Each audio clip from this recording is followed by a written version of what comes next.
Hello students, कैसे हैं आप सब लोग।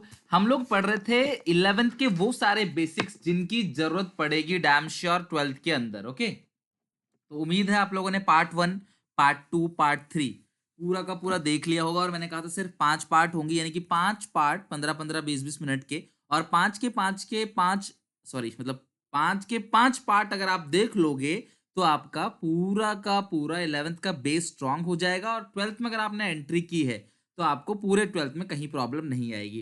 तो आज थोड़ा सा ये डिस्कस करेंगे क्योंकि क्लास आपके 12th में ये चीज कहीं ना कहीं काम आने वाला है। प्रूडेंस कॉन्सेप्ट क्या होता है, प्रिंसिपल्स है, कंजर्वेटिज्म वो क्या है, asset is equal to liability plus capital, तो कैपिटल का फॉर्मूला क्या होगा और कुछ ट्रांजेक्शन्स का इस पे इंपैक्ट क्या पड़ेगा, मेन ये है। ओपनिंग कैपिटल क्लोजिंग कैपिटल कैसे निकालते हैं, फॉर्मूला आपका सेकंड चैप्टर जो है पार्टनरशिप का, fundamental of partnership class 12th में, उसमें आपको ओपनिंग कैपिटल क्लोजिंग कैपिटल का फॉर्मूला यूज करना पड़ेगा। प्रॉफिट्स निकालने का क्या फॉर्मूला होता है, डायरेक्ट एक्सपेंस क्या होते हैं, इनडायरेक्ट एक्सपेंस क्या होते हैं, ये हम पढ़ेंगे फोर्थ पार्ट में। और अगली क्लास में हमारा आखिरी पार्ट होगा, फिफ्थ पार्ट, जिसके अंदर हम लोग पढ़ेंगे class basic idea about trading account, पेनल अकाउंट, बैलेंस शीट, इन सब का बेसिक फॉर्मेट की कहाँ कहाँ क्या क्या जाता है, और डेबिट में आने से प्रॉफिट पे क्या असर पड़ता है, क्रेडिट में कोई चीज लिखने से प्रॉफिट्स पे क्या असर पड़ता है, ये सारी चीजें बेसिक आइडिया हम लोग उसका लेंगे। तो फिलहाल हम लोग स्टार्ट करते हैं प्रूडेंस कॉन्सेप्ट से। इससे पहले मैंने क्लास आपको कैश बुक करा दिया पूरा का पूरा, ये जो 11th का बेसिक फंड स्टेटमेंट्स क्या होते हैं, financial statements, accounting limitations, merit demerit, cash basis, accrual basis, users कौन कौन होते हैं, उसके बाद प्रोविजन फॉर आउटफुट, डेप्रिसिएशन, कुछ सारे के सारे बेसिक टर्म जितने भी हैं यहाँ पे बहुत कुछ करा रखा है। तो वो वीडियो जरूर देखने के लिए डिस्क्रिप्शन बॉक्स में लिंक दे दूंगा। और आज हम पढ़ रहे हैं पार्ट 4, इसके बाद पार्ट 5, देन हम लोग 12th क्लास का बिल्कुल जीरो से, बिल्कुल बेसिक से हम लोग शुरू कर देंगे फ्रॉम चैप्टर 1, अकाउंट्स हो चाहे इको हो चाहे बीएसटी हो, ठीक है, सारा हम लोग तैयारी करेंगे। बट फिलहाल हाँ, और अगर आपने क्लास हमारा मोबाइल एप्लीकेशन डाउनलोड नहीं किया है तो प्लीज एसपीसीसी मोबाइल एप्लीकेशन है, डिस्क्रिप्शन बॉक्स में लिंक मिल जाएगा, या प्ले स्टोर से डायरेक्टली आप डाउनलोड कर सकते हैं एसपीसीसी। वहाँ पे क्लास काफी सारी टेस्ट सीरीज आपको मिलेंगी, वहाँ पे आपको नोट्स फ्री ऑफ कॉस्ट मिलेंगे, वो वहाँ काफी सारी चीजें क्लास इन्फॉर्मेशन आपको वहाँ मिलेंगी, तो वो जरूर डाउनलोड कर लेना आप। प्रूडेंस कॉन्सेप्ट किसे कहते हैं क्लास, समझना बात को। प्रूडेंस कॉन्सेप्ट का ही दूसरा नाम क्या है क्लास, कंजर्वेटिज्म। ये क्या है देखो, प्रूडेंस कॉन्सेप्ट बेसिकली क्या होता है कि फ्यूचर में अगर आपको कोई भी लॉस होने वाला है, अगर आपको लग रहा है कि आज से 6 महीने बाद, 1 महीने बाद, 2 महीने बाद फ्यूचर में आपको लॉस होने वाला है, तो फ्यूचर में अगर आपको कोई भी घाटा, कोई भी लॉस होने वाला है, तो आप पहले से ही उसके लिए क्या कर सकते हो, प्रोविजन बना सकते हो कि कल को अगर अचानक से लॉस हो गया तो हमें झटका ना लगे। समझ रहे हो बात को, कुल मिला के प्रूडेंस क्या कहता है, फ्यूचर में कोई भी लॉस अगर हमें होने वाला है तो हम उसके लिए पहले से प्रोविजन बना के रेडी रहेंगे। एग्जांपल है प्रोविजन फॉर डाउटफुल डेट्स, हमें पता है कि कल को पैसा हमारा डूब सकता है, हमारा डेट डाउट में है, तो हम आज से ही उसके लिए प्रोविजन बनाकर रखेंगे, ठीक है। सेकंड थिंग क्या है क्लास, मटेरियलिटी कॉन्सेप्ट, ठीक है। मटेरियल कॉन्सेप्ट क्या होता है, आपको पता ही है कि जो मटेरियल चीजें हैं हम उनको रिकॉर्ड करेंगे, इमटेरियल चीजें जिसका बताना ना बताना शेयर होल्डर्स को कोई फर्क नहीं पड़ता, हम उसको रिकॉर्ड नहीं करेंगे। फिलहाल आपका एक मैचिंग कॉन्सेप्ट है, ये बहुत इंपॉर्टेंट है, मैं आपको समझाता हूँ मैचिंग कॉन्सेप्ट क्या होता है, ये भी समझ लो आप।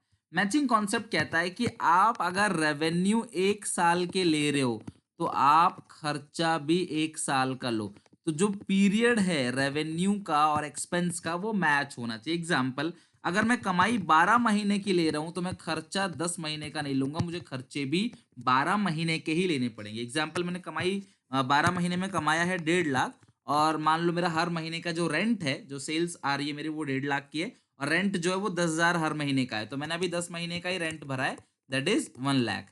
तो मैं 1,50,000 में से 1 लाख घटा के ये नहीं कहूंगा कि मैंने 50,000 का प्रॉफिट जनरेट किया है। क्यों? क्योंकि देखो आपने कमाई ली है 12 महीने की, और खर्चा कितने महीने का ले रहे हो, 10 महीने का, तो हमें खर्चा भी 12 महीने का ही लेना है, तो हम इसमें ऐड कर देंगे 20,000, जिसको हम लोग नाम क्या देते हैं, आउटस्टैंडिंग रेंट। हमारा आउटस्टैंडिंग रेंट है, आउटस्टैंडिंग यानी कि देना था लेकिन मैंने अभी तक दिया नहीं, तो मेरा खर्चा जो हो गया वो आ गया 1,20,000, और प्रॉफिट निकालने के लिए मैं 1.5 लाख में से 1,20 घटाऊंगा तो मेरा करेक्ट प्रॉफिट आएगा 30,000। इसको बोलते हैं मैचिंग कॉन्सेप्ट, यानी कि अगर आप रेवेन्यू जितने टाइम का ले रहे हो, 12 महीने का ले रहे हो रेवेन्यू, तो खर्चा फिर 2 साल का मत लो, अदरवाइज फिर आपका लॉस दिखाएगा, वो गलत कैलकुलेशन है। खर्चा भी 12 महीने का लो। जैसे हम लोग बिल्डिंग खरीदते हैं 50 लाख की, तो आपने देखा होगा 11th क्लास के अंदर पीएनडल में हम डेबिट साइड बिल्डिंग कभी नहीं लिखते, हम इस बिल्डिंग का डेप्रिसिएशन लिखते हैं कि हाँ वो इस साल आपने कितना यूज किया है, हमें सिर्फ उतना दिखाना होता है। इसको बोलते हैं क्लास मैचिंग कॉन्सेप्ट। चलो ये आपने बहुत सा छोटा सा फॉर्मूला है class, assets is equal to liabilities plus capital, accounting equation chapter 5 class 11th के अंदर आपने पढ़ा होगा। तो इस फॉर्मूले से देखो आपको ये बताया होगा कि जो एसेट्स है वो सम है क्लास किसके, लाइबिलिटीज प्लस कैपिटल। और आपको ये भी पता होगा कि जो टोटल असेट होता है वही हमारा क्या होता है, टोटल लायबिलिटी। तो ये जो लायबिलिटी है ना, इस लायबिलिटी को बोलते हैं एक्सटर्नल लायबिलिटी, और कैपिटल क्या होता है क्लास, इंटरनल लायबिलिटी। ओके, तो अगर इस सिचुएशन में मैं बोलूं कि मैंने 10,000 का सामान बेचा नगद, तो क्या होगा, असेट के अंदर ही 10,000 का सामान बेचा है तो स्टॉक चला गया 10,000 से, और अगर मैं नगद बेचा है तो कैश आ जाएगा 10,000। उधार बेचा होता तो कैश की जगह पे क्या लिख देता, डेटर्स। ठीक है, अब डेटर से पैसा मिल गया तो डेटर्स पूरा हो जाएगा माइनस, और कैश में पूरा हो जाएगा प्लस। तो यानी कि देखो हर ट्रांजैक्शन का ड्यूअल इफेक्ट है, डबल इफेक्ट आपको दिख रहा है। यही हम अकाउंटिंग इक्वेशन में पढ़ते हैं। अगर हम क्रेडिट पे सामान खरीदते हैं, उधार हमने सामान खरीदा है, तो स्टॉक में प्लस हो जाएगा। मान लो मैंने 10,000 का उधार खरीदा तो स्टॉक में 10,000 प्लस हो जाएगा। और लाइबिलिटीज होता है क्रेडिटर, आपको पता होना चाहिए। अगर हम किसी से उधार खरीदते हैं तो वो हमारा क्या बन जाता है, क्रेडिटर बन जाता है। फिर इस क्रेडिटर्स की आपने पेमेंट कर दी तो इधर कैश से माइनस हो जाएगा, इधर क्रेडिटर से माइनस हो जाएगा, और जो भी प्रॉफिट होगा वो हम कैपिटल में प्लस करते हैं। तो आप मुझे बताओ, आप 11th का आपको आता होगा अकाउंटिंग इक्वेशन, तो चैप्टर 5 बहुत इजी था। आप क्या क्या इसमें प्लस करते हो, कैपिटल में अगर आपने साल के बीच में कोई एडिशनल कैपिटल और लगा दी, आप वो प्लस करते हो। आप प्रॉफिट्स को प्लस करते हो, जो भी प्रॉफिट है, मतलब 10 का सामान 12 में बेचा, ये कई जगह होता है। और ड्राइंग्स को आप क्या कर देते हो क्लास, लेस कर देते हो। तो ये सब कुछ करने के बाद इधर जो कैपिटल आता है लास्ट में, that is called closing capital. तो ध्यान रखना, ये ओपनिंग कैपिटल हो गया और ये क्या हो गया क्लास, क्लोजिंग कैपिटल। कई बच्चे बोलते हैं सर प्रॉफिट्स तो आपने प्लस किया, लॉस को भी माइनस में लिख दो। बेटा लॉस माइनस में ही होगा, सही कह रहे हो आप, लेकिन हम लिखते नहीं है इसको। क्यों, अगर आपने प्रॉफिट को प्लस में दिखा रहा है तो दिखा रखा है, तो अल्टीमेटली लॉस जो है वो माइनस में ही आएगा। अगर फिगर नेगेटिव का होगा तो अल्टीमेटली वो लॉस ही कहलाएगा। तो प्रॉफिट को अगर हम कहीं प्लस कर रहे हैं तो ऑब्वियस लॉस को हम माइनस करेंगे। ठीक है, चलो, तो अब ये आपने पता होना चाहिए। अब इसके बाद फॉर्मूला क्लास इस पॉइंट से कैसे बन जाता है, देखो हम असेट इज इक्वल टू क्या लिखते हैं, लायबिलिटी प्लस कैपिटल। सो क्या हम ये लिख सकते हैं, capital is equal to asset minus liability. So opening capital is equal to opening asset minus opening liability. Closing capital is equal to closing asset minus closing liability. कुल मिलाकर asset में से लायबिलिटी घटाओगे तो कैपिटल आएगा, और अगर ये opening का है तो ओपनिंग में लिख देना, अगर ये क्लोजिंग का है तो आप उसको क्लोजिंग में लिख देना। ये आपने पता होना चाहिए, ओपनिंग का है तो ओपनिंग, क्लोजिंग का है तो क्लोजिंग के अंदर। Okay done. चलो, अब इसके बाद आपने क्या करना है, फॉर्मूला लिखना है क्लास, ओपनिंग कैपिटल से कैसे आप क्लोजिंग कैपिटल निकालते हो। तो अल्टीमेटली ओपनिंग का भी फॉर्मूला हो जाएगा, क्लोजिंग का भी, और आप चाहो तो प्रॉफिट का फॉर्मूला ही बना सकते हो। ठीक है, चलो देखो जरा हम क्या करते हैं, समझना बात को। साल के शुरू में जो कैपिटल है वो ओपनिंग कैपिटल है। इस ओपनिंग कैपिटल में क्या क्या चीजें ऐड होती हैं, प्रॉफिट्स ऐड होती हैं। अगर आपने साल के बीच में कुछ एडिशनल कैपिटल लगा दिया है तो वो भी ऐड होगा। माइनस करते हो ड्राइंग्स जो आपने प्राइवेट यूज के लिए निकाला है। तो अब जो आता है आपके पास, that is closing capital. Opening capital plus profits plus additional capital minus drawings minus closing capital, तो ये आ जाएगा class, sorry minus drawing is equal to क्या जाएगा, क्लोजिंग कैपिटल।